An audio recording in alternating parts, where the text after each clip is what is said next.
छोटी थी। बैठ जाओ, चालू करेंगे, बैठ जाओ ना, हम सब कैमरा बटुल ले जाए गाड़ी में। कैमरा मान लो काले जाए करे। भक्तजनों बताया है, दो लड़का थे। हाँ भैंसिया तो हैगी।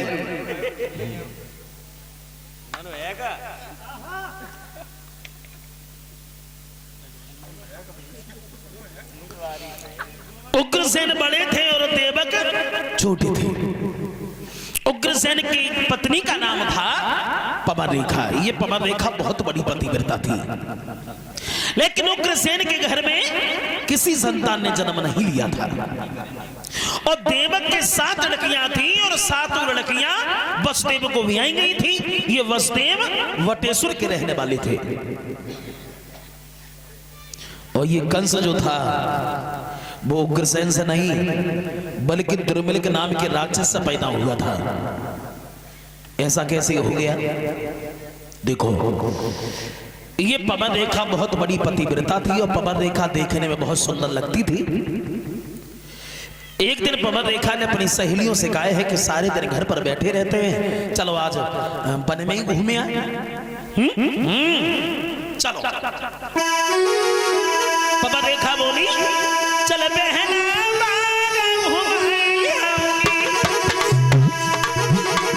और दिल वही पर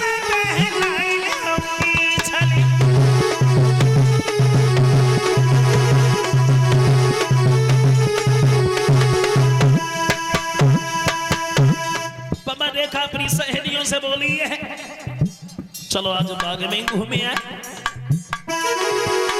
चली बहन और दिल वही मन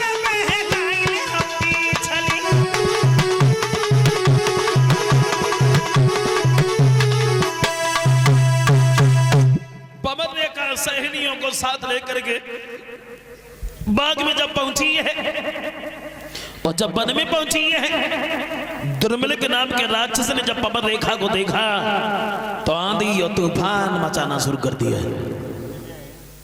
आंधी और तूफान। पवन रेखा अपनी सहेलियों से बिछुड़ी गई।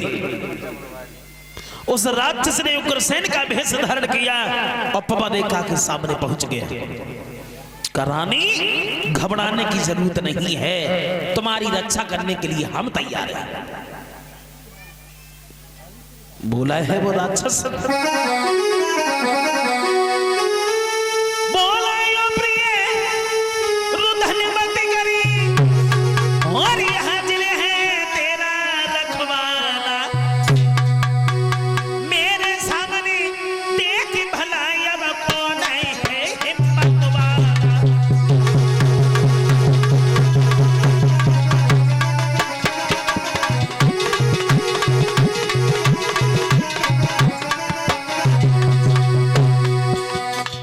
राक्षस बोला है पवन रेखा, घबराने की जरूरत नहीं है। पवन रेखा नहीं समझ पाई कि ये राक्षस है।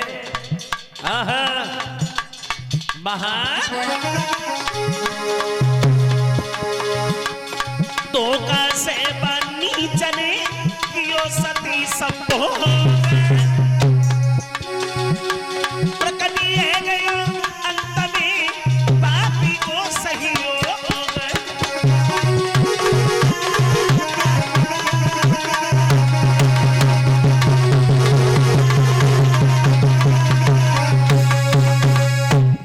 पवन रेखा नहीं समझ पाई कि ये राक्षस हैं। तो धोखा से बानी चने कियो सती संभोग प्रकटी है गयो अंत में पापी को सहयोग। अंत में राक्षस अपने भेष में आ गया और जब राक्षस अपने भेष में आ गया तो पवन रेखा की होश उड़ गई। पवन रेखा बोली है, नीच तूने तो हमें कहीं का नहीं छोड़ा। अगर ये बात तो पहले जान जाती तो हम तुझे श्राप दे देती, लेकिन अब आगे अरे तेरो हुई सत्यानाश। अब आगे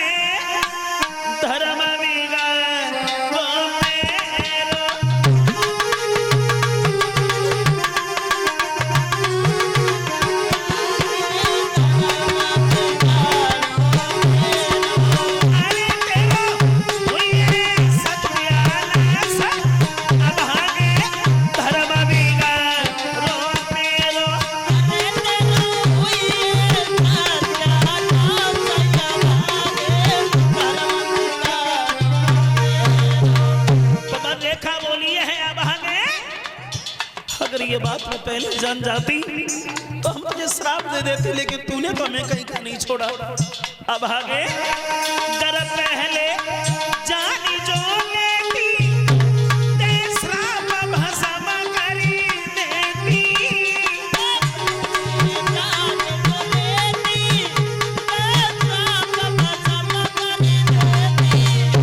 कर पहले जानी जो लेती ते श्राप भस्म करी देती।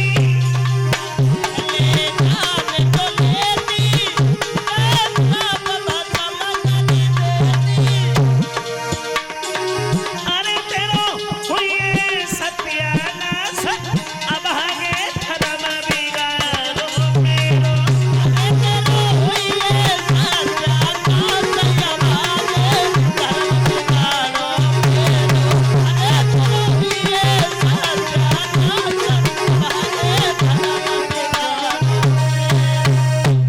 पवन रेखा बोली है अब आगे, अगर ये बात मैं पहले जान जाती तो हम तुझे श्राप दे देती, लेकिन अब आगे तूने तो हमें कहीं का नहीं छोड़ा। राक्षस बोला है पवन रेखा चिल्लाओ नहीं, मगर मेरी बात बड़े ध्यान से सुनो। तुम्हारे गर्भ से किसी संतान ने जन्म नहीं लिया था, और हम तुमसे ये कह रहे हैं एक बात बहादुर बच्चे का जन्म होगा। पवन रेखा बोली अब आगे, होगा तो तेरे जैसा राक्षसी तो होगा। बोला संत महात्मा दीन दुखियों को सताएगा, लेकिन अंत में भगवान के हाथों से मारा जाएगा।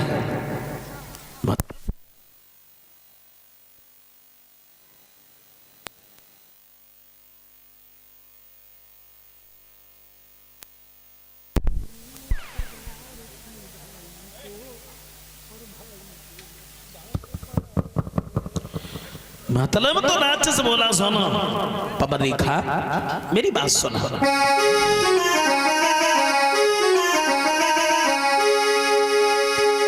मेरे समानी होता होगा और बस जीतने कोई नहीं पाएगा। राजा और नर की बात है क्या, बस इंद्र हरि के जाएगा।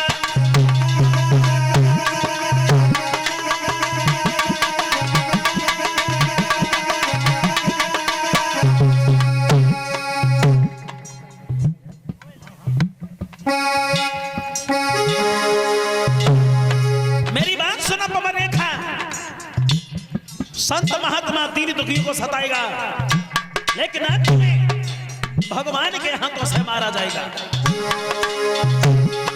ऋषियों को और ब्राह्मणों को सचिवों खूब सताएगा। पर ध्यान रहे दोनों देवी भगवान के हाथ से जाएगा।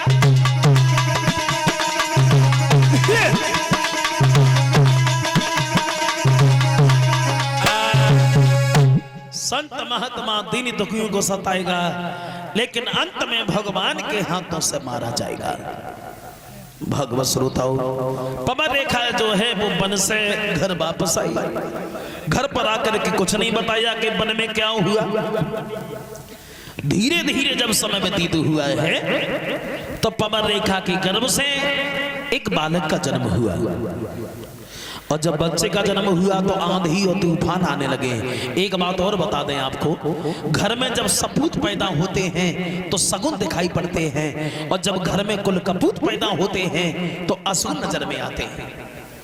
बच्चे का जब जन्म हुआ तो अशुन ही अशुन होने लगे हैं। आहा, मथुरा में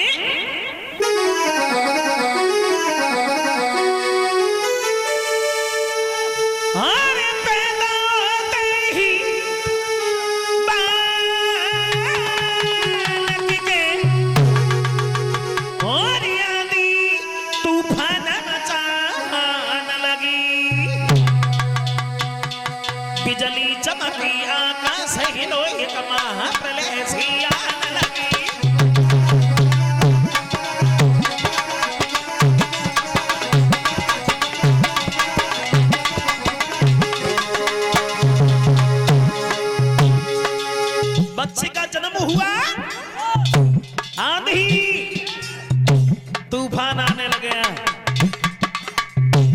परिणाम ये हुआ मथुरा में पैदा होते ही बालक के आगे तूफान मचाने लगी।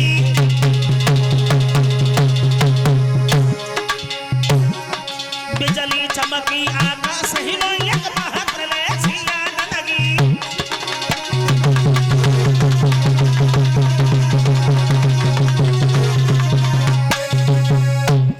बच्चे का जन्म हुआ, आंधी और तूफान आने लगे हैं। गर्गाचार्य ब्राह्मण ने उस बच्चे का नाम रख दिया कंस। कंस का जब जन्म हुआ है तो आंधी और तूफान, धीरे धीरे कंस जब आंगन में समझदार हुआ, कितना खेलने के लायक, लेकिन कंस बचपन में ही इतना शैतान है, बच्चों के साथ में खेलता है, किसी का हाथ तोड़ देता है, किसी का सर फोड़ देता है, किसी का पैर तोड़ देता है। कंस बचपन में ही अत्याचार करने लगा है। कंस जब समझदार हुआ तो अत्याचार ही कर रहा है। कंस की शिकायत उग्रसेन के पास में जाने लगी। एक दिन उग्रसेन समझाने लगे, सुनो कंसराज, ये प्रजा तुम्हारी है और तुम प्रजा के लोगों को दुख देते हो, ये बात ठीक नहीं है। अगर शेर घमंड में आकर के बनी को जा डाले भैया, फिर वो अपना शरीर कहां छुपाएगा? कंस बोला, पिताजी शेर और ये बन ये शेर हमारे कुछ समझ में नहीं आते। हमें ये लगता है कि बुढ़ापे के साथ साथ तुम्हारी बुद्धि भी खराब हो गई है, अब ये उम्र राज्य के लायक नहीं रही है। कंस दरबार में खड़ा हो गया, बोला, दरबार में बैठे हुए सभी भाइयों, आप तो जानते हो हमारे पिताजी के ऊपर बुढ़ापा है, कहते कुछ हैं करते कुछ हैं। अगर मैं यहाँ का अधिकारी बन जाऊं तो कैसा रहेगा? कोई नहीं बोला। बोलते क्यों नहीं? अगर मैं यहाँ का अधिकारी बन जाऊं तो कैसा रहेगा? कोई नहीं बोला। कंस के जो पीछे घूमने वाले थे वे उठ करके खड़े हो गए, बोले, कंसराज, अगर तुम्हें अधिकारी बन जाओ भैया तो फिर बात ही बन जाए। जो इतने शब्द कंस ने सुने, भाग करके उग्रसेन के सर में मुकुट उतार करके अपने सर पर पहन लिया। उग्रसेन के हथकड़ी बेलियां डाली हैं और मथुरा की जेल में डाल दिया। कहा, तुम आराम करो, तुम्हें आराम करने की जरूरत है, राज्य हम करेंगे।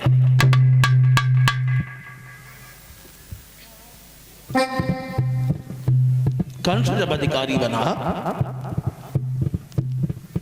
नए नए कानून बनने लगे हैं। कंस सभा को संबोधित करने लगा है। दरबार में बैठे हुए सभी भाइयों, एक एक बात बड़े ध्यान से सुनना। आज से पहले जो हमारे पिताजी कहते आए हैं वो तुम करते आए हो, लेकिन आज के बाद ऐसा नहीं होगा। न कहीं हवन होगा, न कहीं भजन होगा, न कहीं कीर्तन होगा। गौशाला में आग लगवा दी जाए, गौएं कटवा दी जाए। मूर्खो, हवन करते हो, घी को ले जाकर के अग्नि में जलाते हो, खुद खाओ, शरीर को तंदुरुस्त बनाओ। महात्मा कहीं भजन करते मिल जाए, पकड़ करके मथुरा की जेल में डाल दो। 3-4 दिन की सड़ी हुई रोटियां खिलाओ, जो मरे नहीं जीवित बने रहे। माता पिता ज्यादा बूढ़े हो जाएं, व्यर्थ में मत खवाओ, उठा के नाले में फेंक आओ। वही होगा जो हम कहेंगे।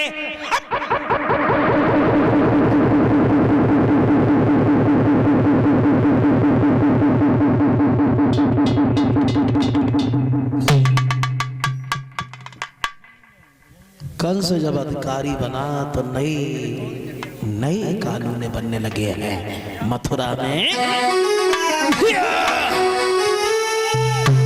अधिकारी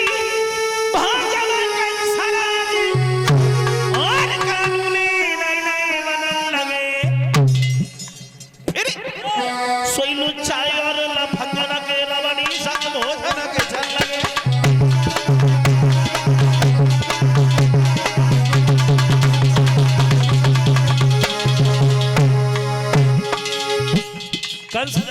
बना, नए नए कानून बनने लगे हैं।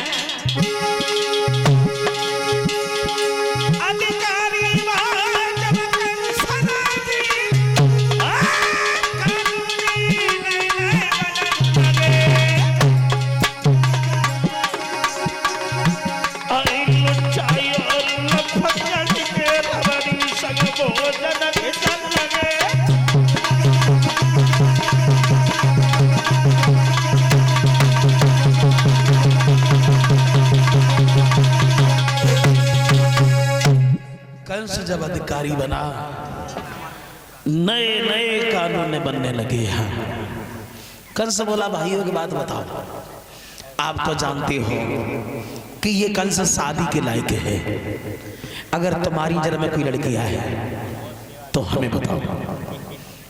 एक धीरे से उठ करके खड़ा हो गया, बोला महाराज, महाराज की जय हो। कहिए महाराज, हमारी नजर में एक नहीं 2 लड़कियां हैं। मगध के जो रहने वाले जरासंध है ना, उनके घर में 2 लड़कियां हैं, अस्ति और प्राप्ति। तुम उनके साथ में शादी कर लो। कंस बोला शादी कर लो नहीं, आज ही जाएंगे। और एक से नहीं, दोनों लड़कियों से शादी करके आएंगे। चल दिया कंस मथुरा से मगध की ओर।